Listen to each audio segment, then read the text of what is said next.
2, 3 e 4 vezes a figura esvaía-se para tornar logo, vindo do mar ou de outra parte, entre gaivotas ou atravessando o corredor com toda a graça robusta de que era capaz. E tornando, inclinava-se, pegava-lhe outra vez das mãos e cruzava ao peito os braços, até que, inclinando-se ainda mais, muito mais, abrochou os lábios e deixou-lhe um beijo na boca. Parece até uma história de amor romântica, né? Mas não é. Não é nem uma história de amor e muito menos romântica. Esse trecho é do conto Uns Braços de Machado de Assis e a gente vai fazer a leitura desse conto e uma análise juntos agora nesse vídeo.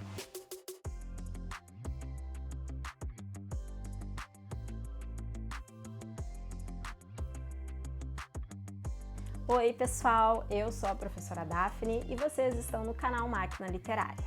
O Machado de Assis foi um grande romancista e um grande contista. Ele escreveu inúmeros contos e um dos contos mais famosos dele se chama Uns Braços.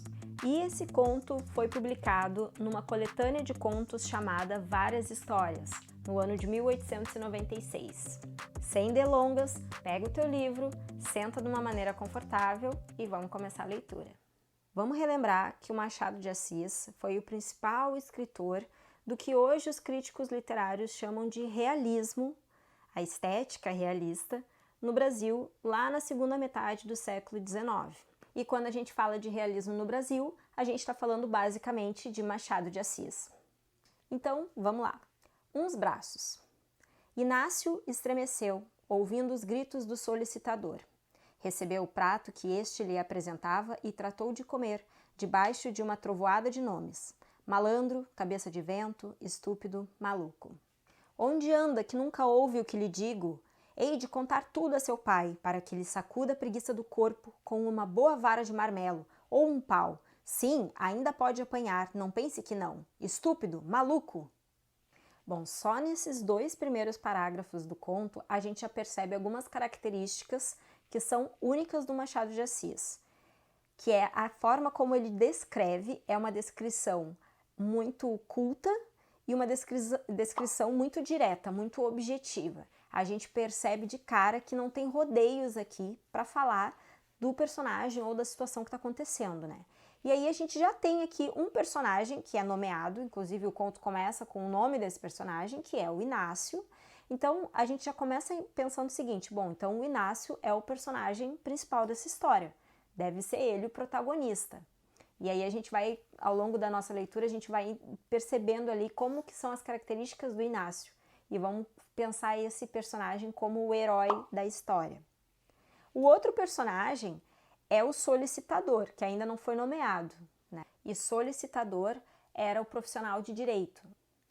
Olhe que lá fora é isso mesmo que você vê aqui, continuou voltando-se para a dona Severina, senhora que vivia com ele maritalmente há anos. Confunde-me os papéis todos, erra as casas, vai a um escrivão em vez de ir a outro, troca os advogados, é o diabo. É o tal sono pesado e contínuo. De manhã é o que se vê, primeiro que acorde é preciso quebrar-lhe os ossos.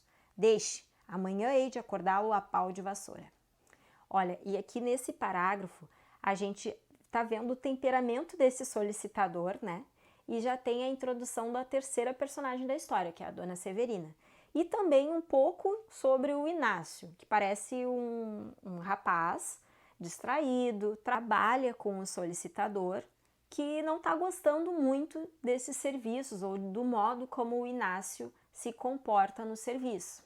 E Dona Severina é a esposa do solicitador, mas olha como o narrador conta pra gente, senhora que vivia com ele maritalmente. E o narrador fala isso de uma maneira seca. Não digo que ficou em paz com os meninos, porque o nosso Inácio não era propriamente menino. Tinha 15 anos feitos e bem feitos, cabeça inculta, mas bela, olhos de rapaz que sonha, que adivinha, que indaga, que quer saber e não acaba de saber nada. Tudo isso posto sobre um corpo não destituído de graça, ainda que mal vestido. O pai é barbeiro na Cidade Nova e Polo de agente, escrevente, ou o que quer que era, do solicitador Borges, com esperança de vê-lo no fórum, porque lhe parecia que os procuradores de causas ganhavam muito. Passava-se isto na Rua da Lapa em 1870. E vejam bem como que esse narrador caracteriza o Inácio, que seria para nós o personagem principal, né? Então, ele até diz pra gente que fisicamente o Inácio era bonito, ele só era mal vestido, mas desde o primeiro parágrafo a gente já percebe a descrição psicológica do Inácio. E a descrição psicológica é uma marca muito recorrente do Machado de Assis, é uma marca do Machado de Assis. Então a gente já percebe o tipo de personagem que o Machado de Assis desenha pra gente, que é um personagem herói, protagonista, bem diferente daqueles românticos. O Inácio tem as características psicológicas ali de distraído, a gente ainda não sabe porquê, mas logo a gente vai saber, mas distraído, não consegue acordar no horário, chega atrasado, se confunde na hora de entregar fazer as entregas dos documentos num lugar, ele se confunde e entrega em outro lugar. Ele faz tudo errado nesse serviço. E o solicitador Borges tá cansado disso, ele tá brabíssimo com isso. E a esposa dele, a dona Severina, fica ali observando aquela situação, como que as coisas estão andando. Enfim, ela tá no meio daquilo, mas ela tenta não se meter muito. E aí agora a gente vai começar a ver uma descrição da dona Severina, porque é comum também, né? O Machado escreveu o realismo e descreveu muito os seus personagens. Só que ele descreveu de uma maneira agora bem objetiva. Vamos voltar para o texto. E algo que o narrador já revela pra gente é a causa, né? Um motivo de toda essa distração e confusão feita pelo Inácio. Olha lá. Nunca ele pôs os olhos nos braços de Dona Severina que se não esquecesse de si e de tudo.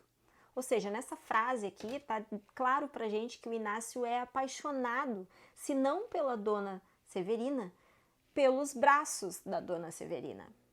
Também a culpa era antes de Dona Severina em trazê-los assim, nus, constantemente. Usava mangas curtas em todos os vestidos de casa, meio palmo abaixo do ombro. Dali em diante ficavam-lhe os braços à mostra. Na verdade, eram belos e cheios, em harmonia com a dona, que era antes grossa que fina. E não perdiam a cor nem a maciez por viverem ao ar. Mas é justo explicar que ela os não trazia assim por faceira, senão porque já gastara todos os vestidos de mangas compridas. Bom, então aqui o narrador já coloca para nós, né, uma descrição física dessa personagem, ou seja, era antes grossa que fina. Então, era uma mulher, mais adiante ele vai dizer, né, muito vistosa, andando, tinha meneios engraçados, né? Mas em que sentido isso? Que ela tinha braços, embora eles fossem formosos, eles não eram finos. Então, os braços da Dona Severina eram braços mais cheios, né, mais vastos, assim, digamos. Não eram braços finos. Mas talvez por isso mesmo, eles sendo dessa forma, e olha só, eles são descritos como eles não são enfeitados, eles não são, não existe uma idealização dos braços. Eles são dessa maneira, de uma maneira realista, eles são descritos. E é dessa maneira que encantam ao Inácio. E também assim, ó, ela só usava o vestido com as mangas curtas abaixo do ombro porque ela não tinha outros vestidos, porque eles já estavam gastos por causa do tamanho dela. Ele, Inácio, entretanto, quase que só havia a mesa, onde, além dos braços, mal poderia mirar-lhe o busto. Não se pode dizer que era bonita, mas também não era feia. Nenhum adorno. O próprio penteado consta de muito pouco. Alisou os cabelos, apanhou-os, atou-os e fixou-os no alto da cabeça com o pente da tartaruga que a mãe lhe deixou. Ao pescoço, um lenço escuro. Nas orelhas, nada. Tudo isso com 27 anos floridos e sólidos. E aqui nessa cena também o narrador nos revela que o único momento em que o Inácio via Dona Severina era na hora das refeições, seja no café da manhã, no almoço, no jantar, em que ele poderia ali sentar à mesa e enquanto ele fazia as refeições dele, ele poderia admirar os braços de Dona Severina. E como era só nesses momentos bem específicos do dia, ele tentava demorar ao máximo para tomar o seu café, para concluir a sua refeição, para ele poder ficar o máximo de tempo ali, junto, na presença de Dona Severina, admirando os braços que ele tanto amava. Não havia remédio. Inácio bebeu a última gota, já fria, e retirou-se, como de costume, para o seu quarto nos fundos da casa. Entrando, fez um gesto de zanga e desespero e foi depois encostar-se a uma das duas janelas que davam para o mar. 5 minutos depois, a vista das águas próximas e das montanhas ao longe restituía-lhe o sentimento confuso, vago, inquieto, que lhe doía e fazia bem, alguma coisa que deve sentir a planta quando abotou a primeira flor. Então aqui a gente vê como se sente esse personagem, que é um personagem principal, que né, a ideia clássica, que era retomada pelo romantismo, de que era um personagem herói. No caso, o Inácio não tem nada de herói, ele é justamente o anti-herói num sentido, digamos assim, um sentido machadiano mesmo. Porque ele não sabe o que ele quer, ele tá confuso, ele não tem certeza, ele gosta da Dona Severina dos braços, mas ele também tá com saudade das irmãs, quer rever a mãe, e ele tá sentindo que aquela vida ali não tá satisfatória. Lembrando que era um rapaz, ou melhor dizendo, um adolescente de 15 anos, e já tava nessa vida de trabalho, que para ele, talvez, né, para essa mentalidade dele, assim, era um trabalho pesado, e que talvez ali ele sentisse que ele não precisasse mais estar ali. A única coisa que o prendia ali ainda eram os braços de Dona Severina. Mas não demora muito tempo e a Dona Severina começa a perceber alguma coisa diferente no Inácio. Ou seja, nesse sentido de que talvez o fato dele permanecer tanto tempo à mesa tenha alguma relação com ela. Então, naquele dia, enquanto a noite ia caindo e Inácio estirava-se na rede, que ele não tinha ali outra cama, Dona Severina na sala da frente recapitulava o episódio do jantar e pela primeira vez desconfiou alguma coisa. Rejeitou a ideia logo, uma criança. Mas há ideias que são da família das moscas teimosas. Por mais que a gente as sacuda, elas tornam e pousam. Criança. Tinha 15 anos. Aqui eu quero fazer uma análise bem específica desse trecho com vocês. Nessa última frase que a gente leu, tem 2 detalhes bem importantes, certo? Primeiramente, o discurso que o narrador utiliza. Nesse ponto aqui, ele está usando o discurso indireto livre. O que é o discurso indireto livre? É quando o narrador cola na cabeça do personagem e ele fala como se fosse a fala dele o que o personagem está pensando, sabe? Não tem travessão, não tem um discurso indireto, e é o indireto livre, ou seja, o narrador traz pra gente exatamente, de uma maneira fluida, o que o personagem está pensando, que é exatamente como tá nesse trecho aqui, ó. Rejeitou a ideia logo. Uma criança. Só essas 2 palavras já é um discurso indireto livre. E mais adiante a mesma coisa. Criança tinha 15 anos. Quem sabe dizer se era o narrador que estava dizendo isso ou se eram os pensamentos de Dona Severina? Isso caracteriza o discurso indireto livre. A outra coisa importante desse trecho, que vai se seguir aqui nesse parágrafo e mais adiante no conto isso vai se destrinchar um pouco mais, é sobre essa figura feminina, que ela está simplesmente dentro de uma união matrimonial.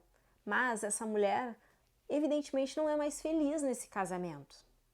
Então a gente vai começar a perceber também, o narrador vai estar mostrando, ele vai estar sugerindo pra gente que a Dona Severina vai ficar um pouco sacudida com essa descoberta que ela fez, né? Ou seja, Inácio está apaixonado por ela, ela descobriu isso e isso vai mexer um pouquinho com ela. Continuando então, né, retomando, criança tinha 15 anos e ela advertiu que entre o nariz e a boca do rapaz havia um princípio de rascunho de buço. Ou seja, se ele já estava criando bigode, já não é mais criança. Mas por que ela pensaria isso, né? Que admira que começasse a amar? Não está na idade de começar a se apaixonar? Pois então, e não era ela bonita? Por que ele não poderia se apaixonar por ela, né? É o que esse narrador parece que está sugerindo para gente. E nós, leitores, nós podemos pensar isso. Essa outra ideia não foi rejeitada, antes afagada e beijada, ou seja, de que ela era bonita e que ainda era amável. E recordou então os modos dele, os esquecimentos, as distrações e mais um incidente e mais outro, tudo eram sintomas e concluiu que sim, que ele estava apaixonado por ela. E ela fica muito pensativa e o solicitador Borges percebe e pergunta para ela: "O que é que você tem?" E ela responde: "Não tenho nada." E ele: "Nada? Parece que cá em casa anda tudo dormindo. Deixem estar, que eu sei de um bom remédio para tirar o sono aos dorminhocos." Bom, então o Borges ele já começa a perceber que além do Inácio todo distraído, a Dona Severina também anda distraída. Vamos ler mais um parágrafo bem importante dessa história. Tudo parecia dizer à dama que era verdade, mas essa verdade, desfeita a impressão do assombro, trouxe-lhe uma complicação moral, que ela só conheceu pelos efeitos, não achando meio de discernir o que era. Não podia entender-se nem equilibrar-se, chegou a pensar em dizer tudo ao solicitador, e ele que mandasse embora o fedelho. Mais uma vez aqui, discurso indireto livre. Mas que era tudo? Ou seja, dizer tudo ao Borges, mas dizer tudo o quê? Aqui estacou. Realmente, não havia mais que suposição, e coincidência e possivelmente ilusão. Não, ilusão não era. Olha, tudo isso pode ter passado pela cabeça da Dona Severina.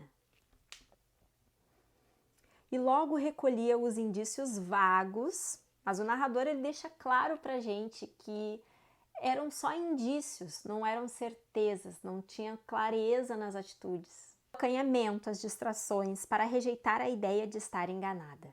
Daí a pouco, capciosa natureza, refletindo que seria mal acusá-lo sem fundamento, admitiu que se iludisse para o único fim de observá-lo melhor e averiguar bem a realidade das coisas.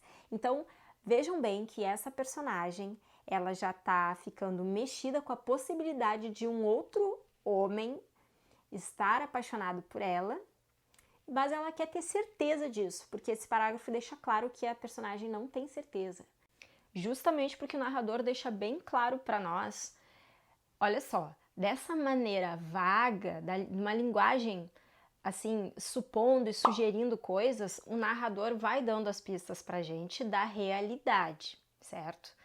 Lembrando que a gente está falando de Machado de Assis, então até com a gente, leitor, o Machado de Assis vai mexer. Então ali no final do parágrafo, o narrador diz assim, né, retomando um pouquinho, sem fundamento, admitiu que se iludisse, mas ela tinha evidências vagas evidências, para o único fim de observá-lo melhor e averiguar bem a realidade das coisas, porque até agora ela não consegue enxergar a realidade. Assim como o Inácio é um personagem confuso, distraído, a Dona Inácia está dando indícios também de que ela não tem muita certeza do que está acontecendo. Parece que ela não consegue perceber a realidade como ela é. Tudo bem, por enquanto não fica claro pra gente por que esses personagens não conseguem enxergar a realidade. Mas isso talvez seja um grande enigma do realismo machadiano.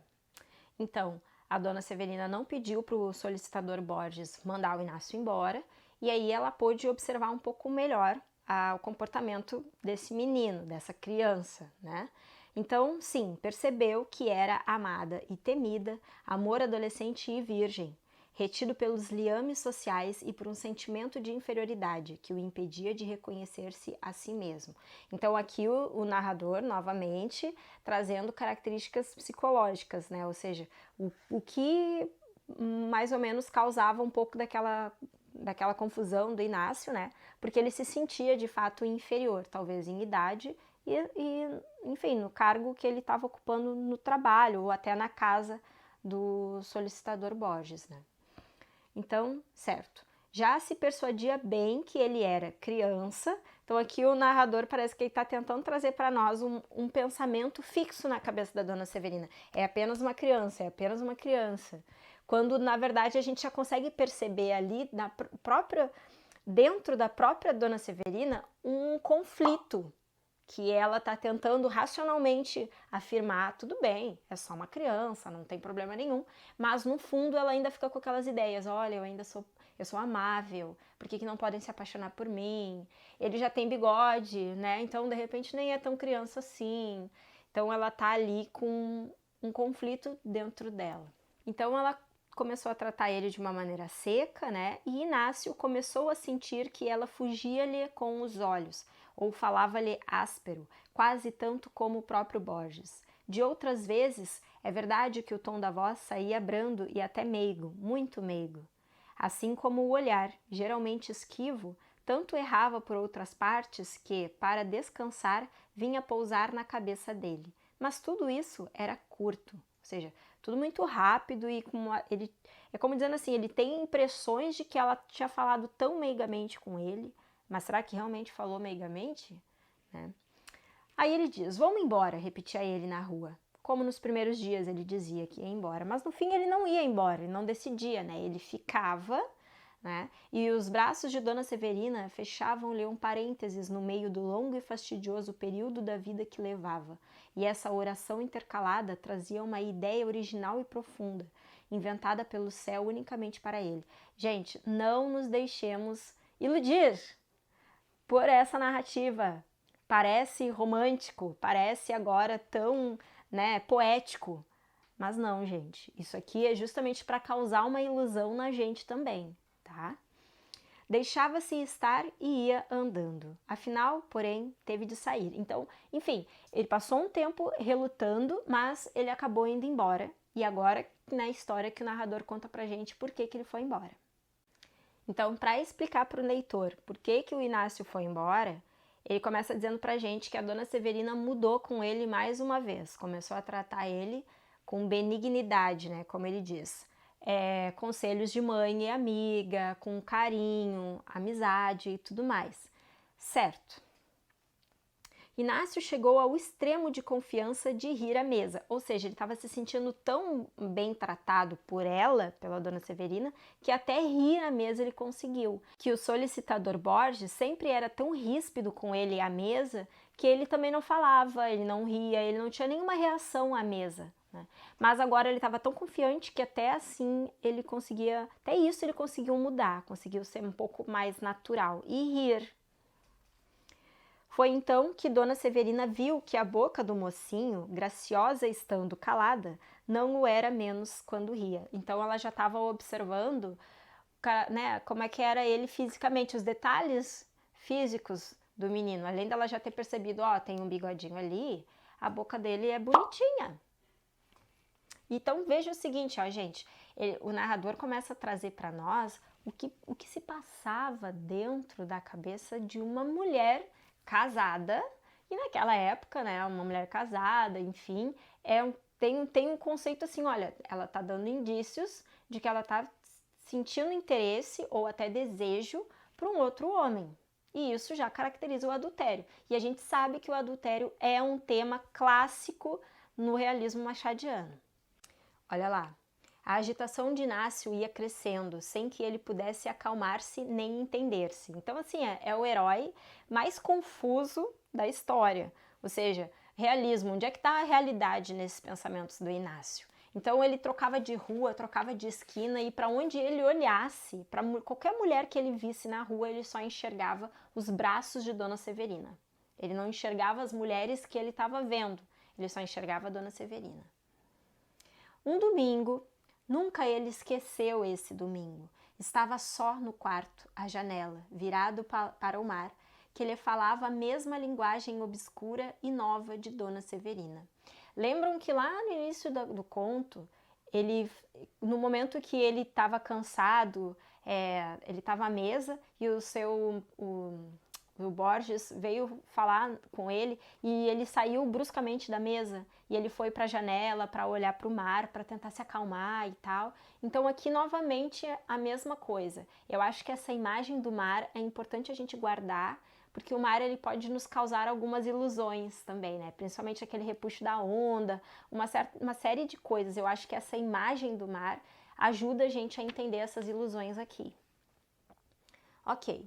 Divertia-se em olhar para as gaivotas, que faziam grandes giros no ar, ou pairavam em cima d'água, ou avoaçavam somente.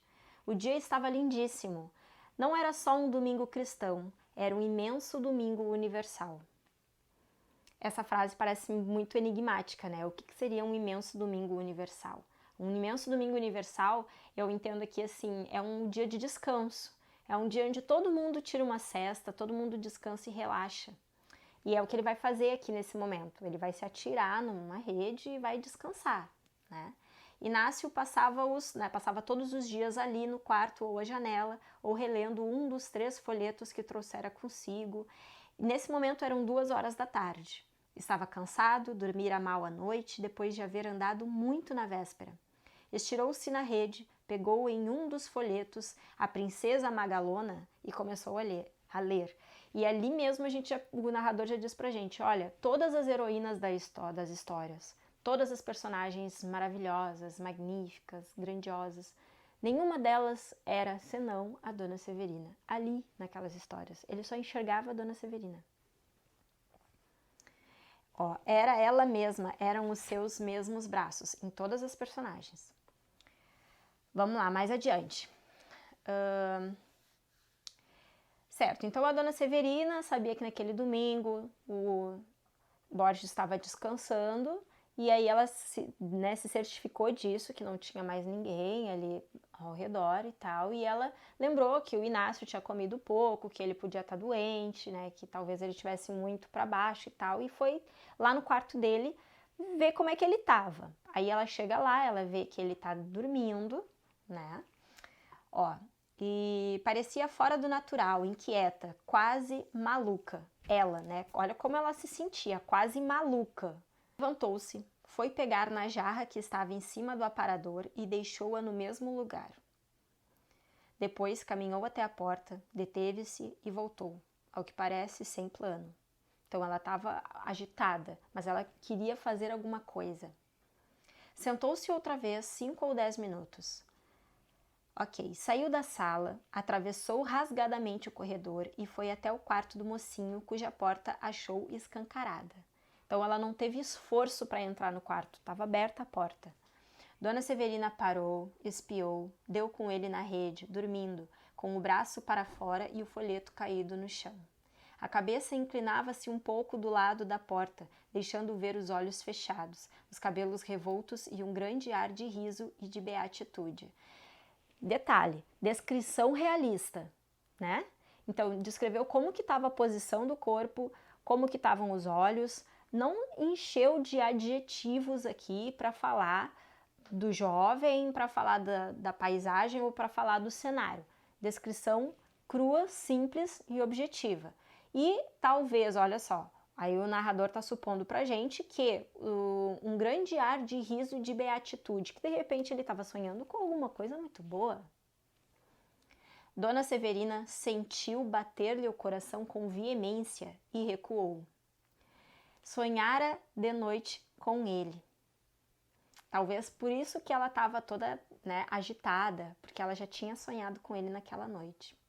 Pode ser que ele estivesse sonhando com ela. Ó, aqui parece que o narrador está trazendo para nós um pensamento da Dona Severina, que ela sonhou com ele na noite passada e pode ser que naquele momento, com aquele ar de riso e beatitude, ele estivesse sonhando com ela.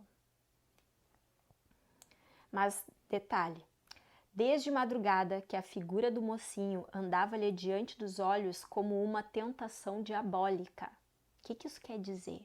Que para ela era uma tentação, ela já estava imaginando esse menino, além do menino que ele era, na realidade. Então, na imaginação dela, nos pensamentos dela, ela já estava criando outras possibilidades com aquele menino. Parece que o sono dava à adolescência de Inácio uma expressão mais acentuada, quase feminina, quase pueril. Uma criança, disse ela a si mesma, naquela língua sem palavras que todos trazemos conosco, né? Língua sem palavras, tá? E esta ideia abateu-lhe o alvoroço do sangue e dissipou-lhe em parte a turvação dos sentimentos. Uma criança. Então vejam que ela estava confusa. Uma hora ela pensa assim, não, acho que realmente é aquilo que eu tô achando, ele é bonito, mas não é tanto criança assim, olha o bigode que ele tá criando e tarará. E aí daqui a pouco, não, calma, é só uma criança. E também ela tá naquele duelo interior, né? Vou ou não vou, faço ou não faço, porque eu estou sentindo essa tentação tão forte. Ao mesmo tempo que o achava criança, achava-o bonito, muito mais bonito que acordado. E uma dessas ideias as corrigia ou corrompia a outra, entende? Ou uma ideia de achar assim, não, ele é só uma criança. Ah, mas olha como ele é bonito.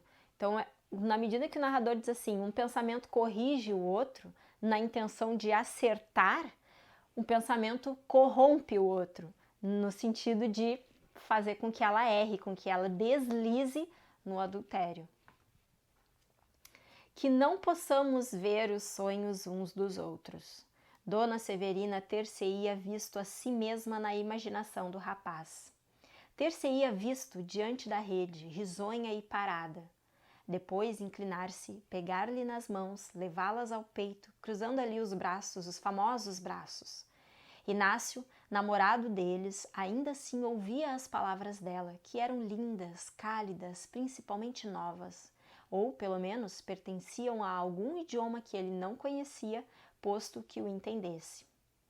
2, 3 e 4 vezes a figura esvaía-se para tornar logo, vindo do mar ou de outra parte, entre gaivotas ou atravessando o corredor com toda a graça robusta de que era capaz.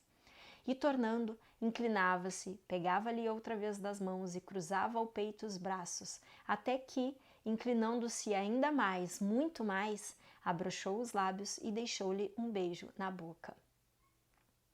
Nesse trecho, pessoal, o que o narrador contou para nós? Que cena foi essa? É uma cena que acontece no sonho do Inácio ou é uma cena que acontece na realidade? Ou é uma cena que acontece no mundo real, na realidade? Porque, olha o que o narrador diz aqui. Aqui o sonho coincidiu com a realidade e as mesmas bocas uniram-se na imaginação e fora dela. Então, isso que o narrador contou pra gente agora aconteceu ao mesmo tempo. Era a Dona Severina que ia e voltava e não tinha certeza se fazia ou não fazia o que ela estava com desejo de fazer.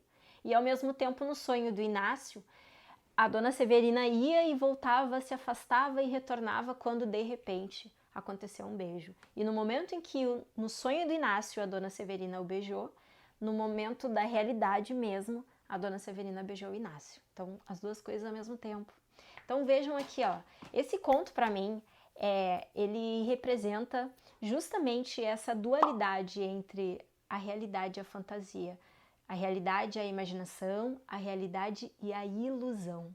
Porque é diferente, a ilusão dá para nós assim um ar de que não é a gente que está criando ou que está imaginando. Parece que alguma coisa está realmente presente ali, só ainda não está claro a presença. Então a gente cria uma ilusão, mas existem indícios com ambiguidade, né, com duplo sentido, que podem nos levar a uma determinada interpretação ou outra interpretação. Então isso é o jogo da ilusão e da realidade. Esse conto, para mim, é a representação disso. Bom, então ela beijou o Inácio e ficou completamente atordoada. Ela mesma não acreditava que ela tinha conseguido chegar àquele ponto, que ela tinha feito aquilo. E, bom, enfim, ela ficou bem vexada, né? Ficou com medo de que ela fosse descoberta. Ela ficou com medo que talvez o Inácio tivesse fingindo que estivesse dormindo e tivesse visto que ela fez aquilo, que ela o beijou, né? Enfim. E ela ficou mal consigo e mal com ele. Fosse como fosse, estava confusa, irritada e aborrecida, né? Enfim. Mas a verdade é que dormiu ainda muito, então o Inácio estava realmente dormindo, então o narrador dá essa tranquilidade pra gente, né? Bom, e nos dias seguintes, a dona Severina teve uma atitude completamente diferente, ou seja, ela mudou de novo, começou a tratar o Inácio de uma maneira bem seca, mas distante principalmente, né? Então ela começou, até o narrador faz uma relação muito interessante aqui, né? Conquanto achasse Dona Severina calada e severa, e o solicitador tão ríspido como nos outros dias, nem a rispidez de um e nem a severidade da outra podiam dissipar-lhe a visão graciosa que ainda trazia consigo ou amortecer-lhe a sensação do beijo. Então o Inácio, embora ele estivesse ali no mundo real, a sensação que ele tinha por dentro dos pensamentos, assim, ele ainda estava totalmente mexido e carregado por aquela sensação do beijo. Que estranho, parecia tão real, né? Não reparou que Dona Severina tinha um chale que lhe cobria os braços. Reparou depois, na segunda-feira e na terça-feira, também e até sábado, que foi o dia em que Borges mandou dizer ao pai que não podia ficar com ele. E não o fez zangado, porque o tratou relativamente bem e ainda lhe disse a saída, né? Então, no caso assim, quando precisar de mim para alguma coisa, procure-me. O Borges ainda foi gentil com o Inácio, né? E ele, sim, senhor. A senhora Dona Severina, reticências, e o Borges responde, está lá para o quarto com muita dor de cabeça. Venha amanhã ou depois despedir-se dela. Inácio saiu sem entender nada. Não entendia a despedida, nem a completa mudança de Dona Severina em relação a ele, nem o chale, nem nada. Então, assim, a impressão que dá é que nenhum dos personagens entendia absolutamente nada, né? Tanto o Inácio não entendia as mudanças de Dona Severina não entendia por que ela estava mexida, o que estava acontecendo dentro dela, desejando outro homem. E até o próprio solicitador Borges, quando ele percebia que o Inácio era sempre daquele jeito, distraído, ele não entendia como é que podia alguém ser assim. E também uma mudança da Dona Severina, que o Borges tinha percebido lá pelo início do conto, que ele estava percebendo e questionou, o que você tem, né? Ela disse, não tenho nada. Então parece que assim, os três personagens não entendem absolutamente nada do que está acontecendo na realidade.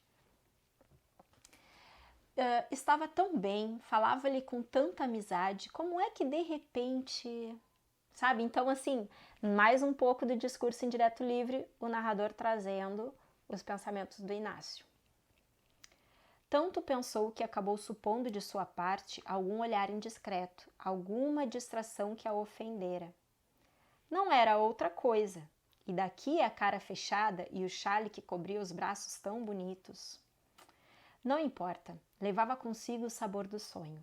Então, assim, pensem bem, a realidade, por mais dura que ela tivesse sendo, o Inácio preferia levar consigo aquela sensação do sonho. Então, parece que a ilusão apraz muito mais do que a realidade. É claro, né, gente? A realidade é dura, é fria, e o sonho, a gente não tem limite, sonhando, imaginando e desejando. E através dos anos, por meio de outros amores, mais efetivos e longos, nenhuma sensação achou nunca igual à daquele domingo, na Rua da Lapa, quando ele tinha 15 anos. Ele mesmo exclama às vezes, sem saber que se engana. E foi um sonho, um simples sonho. Então, o que a gente pode retomar agora, assim, só para a gente revisar bem rapidamente, né? Três pontos que são bem importantes na narrativa machadiana. A linguagem, a estrutura narrativa e o enredo, certo? Então, em termos de linguagem, é uma linguagem objetiva, com um vocabulário culto e direto, certo? As descrições visam a descrever a realidade como ela é, descrever os personagens, e nessa questão da descrição aí, através da linguagem também, o narrador começa a fazer aquele diálogo com o leitor e também dar as nuances das coisas que podem estar acontecendo ou não, certo? Em termos de estrutura narrativa, é uma narrativa lenta, que acompanha o tempo psicológico. Então, o tempo psicológico é uma característica também do realismo machadiano. Então, a forma como os personagens se comportam, como pensam, como se sentem, Tudo isso o narrador vai dando para nós as pistas sutilmente, indicando essas coisas. Por isso que a narrativa é lenta. O tempo da narrativa é um tempo psicológico. E em termos de enredo, a gente vai considerar aqui também a trama toda, os personagens, o que está acontecendo. Então, dentro desse enredo, o Machado de Assis está tratando do casamento, que é uma instituição em decadência, né, que ela ainda está, as pessoas se mantêm nessa instituição apenas por laços de interesses e conveniências sociais.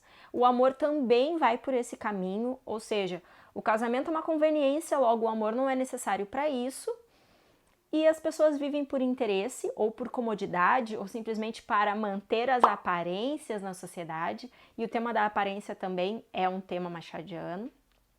Como a gente viu o herói é o completo contrário do herói romântico. Aqui na narrativa do Machado de Assis, a gente tem um herói cheio de incertezas, um herói com muitas dúvidas e frágil. É um herói que se despedaça, que se desfaz. E a mulher machadiana não é a mulher idealizada e perfeita do romantismo. É uma mulher cheia de defeitos, cheia de fraquezas e uma mulher com dúvidas e incertezas também. Essa experiência para mim foi uma releitura e eu adorei reler o conto Uns Braços. Agora eu quero que tu comente aqui, fala para mim se tu já tinha lido esse conto antes, o que tu acha desse conto, se tu gostou dessa análise que a gente fez aqui juntos nesse vídeo. Deixa o teu like, te inscreve no canal, compartilha com os teus amigos que estão estudando para o vestibular, para o Enem, para o ensino médio, ou que querem aí aprender um pouquinho mais sobre Machado de Assis. E a gente se encontra no próximo vídeo aqui do canal Máquina Literária. Por ser um conto, é uma narrativa, a gente está falando de um texto literário. Se tu quiser saber um pouquinho mais e melhor sobre as características do texto literário, dá uma conferida no vídeo que eu gravei aqui falando sobre isso, a diferença do texto literário e do texto não literário, que pode ser que esse vídeo te ajude também. Pegava junto. Ai, calma. Cadê meu leque? Tá ali em cima.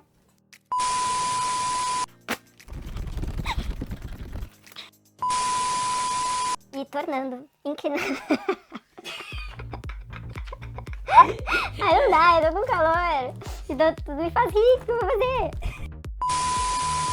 Abrochou os lábios. Ai. Vou quebrar a guitarra. O cachorro tá latindo, eu botei a mão no microfone, ai.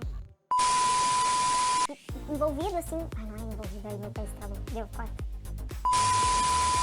Que o Inácio é um protagonista que a gente não pode dizer que é aquele herói romântico dos romances, do romantismo.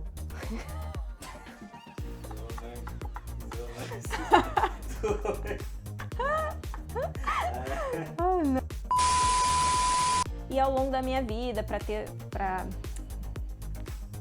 esquece que não era bem isso que eu queria fazer. Deixa, vamos continuar.